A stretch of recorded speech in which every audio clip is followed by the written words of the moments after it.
সাইপ্রাসের কৃষি ভিসা খুলছে এই বিষয় নিয়ে আমার কয়েকটা ভাই অলরেডি এসএমএস করছে। তো এসএমএস করার সাথে সাথে এগুলো আমি দেখছি, কিন্তু আমি উত্তর দিইনি। কেন দিইনি জানেন? আমি অনলাইনে দেখলাম বা ফেসবুকের মাধ্যমে দেখলাম কয়েকটা ইউটিউবার বা কয়েকটা ফেসবুকার যারা আছে তারা অলরেডি ভিডিও বানাইয়া তারা সত্যতা প্রমাণ করতেছে, হ্যাঁ মানে ভিসা খুলছে। ভাই, আমি কোনো কিছু তথ্য 100% না জানি না বুঝে আপনার একটা ভুয়া তথ্য দিয়ে দিব, আপনি তথ্যটা পাইয়া আপনি আর একজনকে বলবেন, এটা খুবই একটা খারাপ একটা ব্যাপার। মিথ্যা তথ্য আমি আপনারে কেন বলবো বা আপনি কেন বিভ্রান্তি হবেন? তো আজকের এই ভিডিওতে আমি আপনাদেরকে সত্য যে নিউজটা সেই নিউজটা আমি এখন দেব। আসলেই কি সাইপ্রাসে কি ভিসা খুলছে কি না, মানে কৃষি ভিসা। তো যারা আমার কমেন্ট করছেন ভাই কৃষি ভিসা নাকি খুলছে, শুনলাম ফেসবুকে দেখতেছি, তার আগে আমি আপনাদেরকে বলি সাইপ্রাসে এককভাবে সরকারিভাবে কোনো ঘোষণা হয় নাই যে কৃষি ভিসা খুলছে এবং বাংলাদেশ থেকে ব্যাপক সংখ্যক লোক নেওয়া হবে। এটা হচ্ছে মূল কথা। ভিসা সরকারিভাবে ঘোষণা হয় নাই। তবে এই যে ঘোষণা হইলো, আপনারা যে এখন ভিডিওটা স্কিপ করবেন না, যে হয়তো তো শুনছি যে ভিসা খোলে নাই সরকারিভাবে। এখানে আরও কিছু মূল্যবান কথা আছে। কথাটা হচ্ছে যে সাইপ্রাস, এখানে প্রচুর পরিমাণে বাঙালি আছে, আর প্রত্যেকটা বাঙালির ভিতরে 100টা বাঙালি থাকলে 90টা বাঙালি হচ্ছে দালাল। এই দালাল বড় একটা পেজ আছে, বড় একটা সংগঠন আছে, এরা বিশাল ধরনের একটা পেজ কন্ট্রোল করে। যখন তাদের কোনো টাকার প্রয়োজন হয় বা মানুষের ধোকার প্রয়োজন হয়, যখন লোক তাদের টাকা দিতেছে না বা লোক আনতে পারতেছে না, তখন তারা ভুয়া একটা পেজের মাধ্যমে একটা ভুয়া নিউজ ছড়ায়। ধরেন কৃষি ভিসা খুলছে বা কোম্পানির ভিসা খুলছে বা এরকম বিভিন্ন ধরনের কথা বললে এরা হচ্ছে যারা জমা দিতে চায় বা যারা সাইপ্রাসে যাইতে চায় তাদের কাছ থেকে হচ্ছে অগ্রিম টাকা নিয়ে এই টাকাগুলো হচ্ছে টাকাগুলো লুটে নেয় আর কি। ভাই, আপনার কষ্টের অর্জিত টাকা আপনি কারো ফাঁদে পইরা, কারো কথা শুনে, হুট করে ফেসবুকে একটা নিউজ শুনে, ইউটিউবে একটা নিউজ শুনেই আপনি সত্যতা যাচাই না করে আপনি সাথে সাথে টাকা জমা দিয়েন না। এটা আমি আপনাদেরকে শুরুতেই বলবো। আমি আবারও বলি, তুর্কি সাইপ্রাসে এককভাবে সরকারিভাবে কোনো ঘোষণা এখন পর্যন্ত হয় নাই যে কৃষি ভিসা খুলছি, বাংলাদেশ থেকে ব্যাপক সংখ্যক লোক নেওয়া হবে। তবে আমি আমার আগের ভিডিওতে আমি অলরেডি বলছি যে সাইপ্রাসের ভিসা খোলা আছে বাংলাদেশিদের জন্য।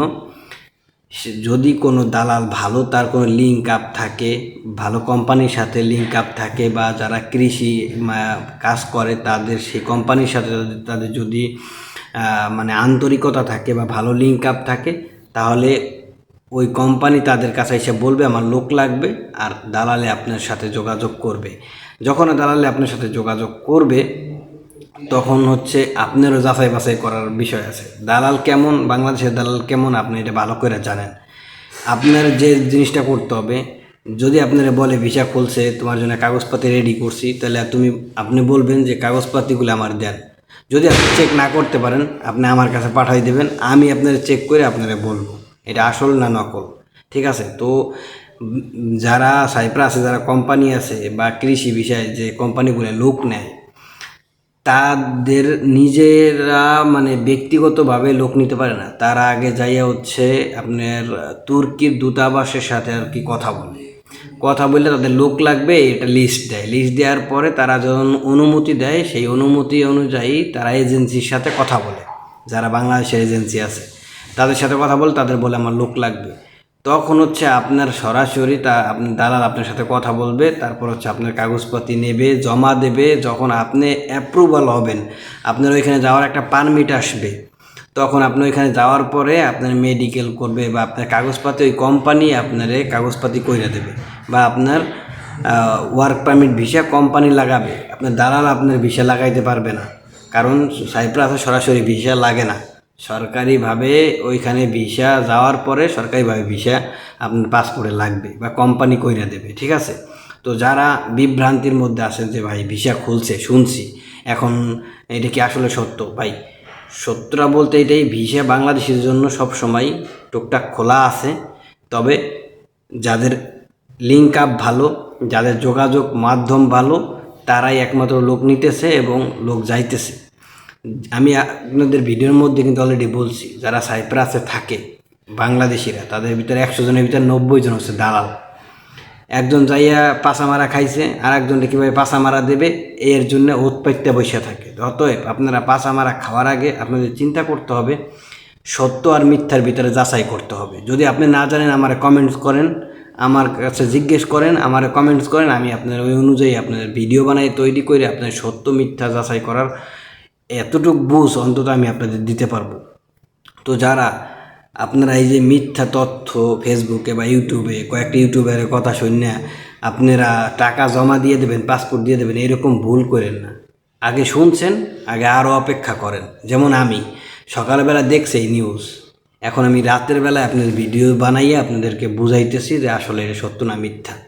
তবে এটা সরকারিভাবে ঘোষণা হয় নাই, এটা মানুষের মৌখিক বা দালালদের একটা পেজের মাধ্যমে এই খবরটা দেওয়া হয়েছে। তবে এটা এখনোভাবে চূড়ান্তভাবে সরকারিভাবে ঘোষণা হয় নাই যে কৃষি বিষয় খুললাম এখন ব্যাপক সংখ্যক লোক নেওয়া হবে, ঠিক আছে। আর যারা কৃষি বিষয়ে যাবেন, এখন যান বা ভবিষ্যতে যখনই যাবেন, কৃষি বিষয় হচ্ছে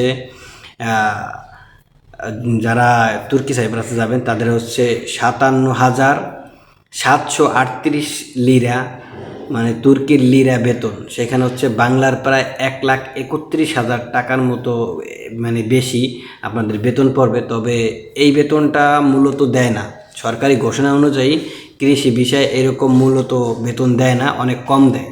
তবে কম দিলেও 80,000, 90,000 বা 1,00,000 টাকা ইনকাম করা যায় কৃষি কাজ করে। তবে কৃষি কাজ অনেক সময় 10 ঘন্টা 11 ঘন্টা এরকম কাজ করা লাগে। আপনারা হয়তো বা বুঝতে পারছেন। তো যারা যাবেন তাদের যাওয়ার আগে আপনারা অবশ্যই সাবধানতা অবলম্বন করবেন। কারো কথা শুনলেই সাথে সাথে আপনারা কোনো কিছু জমা দিয়া একটা বড় দুর্ঘটনার মধ্যে পড়বেন না। আশা করি বুঝতে পারছেন। ধন্যবাদ, ভালো থাকবেন সবাই।